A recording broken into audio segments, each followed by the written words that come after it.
মুরিদ হবে, বায়াত হবে। তাহলে আমাকে কেন বলছো আমি ইয়াজিদের হাতে বায়াত গ্রহণ করতাম?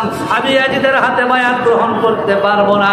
কারণ হইল আমাকে তোমরা দাওয়াত দিয়ে এখানে এনেছো, কি বলেন ঠিক কিনা?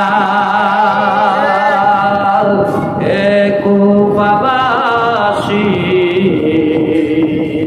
তোমরা কি জানো না এমনিতে আসিনি, দাওয়াতে এসেছি।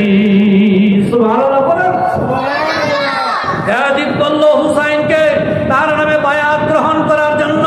হুসাইন বলল জীবন চলে যেতে পারে, এই শরীরে আমার নানা দানের রক্ত রয়েছে, এই শরীরে আমার মা ফাতেমার রক্ত রয়েছে, এই শরীরে আমার বড় ভাই হাসানের রক্ত রয়েছে, আমার বাবা আলীর রক্ত রয়েছে, আহলে বাইতের রক্ত। আমার জীবন থাকতে আমি ইয়াজিদের হাতে বায়াত গ্রহণ করতে পারি না।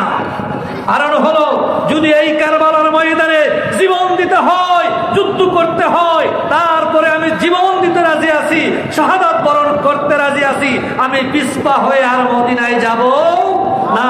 সুবহানাল্লাহ বলেন।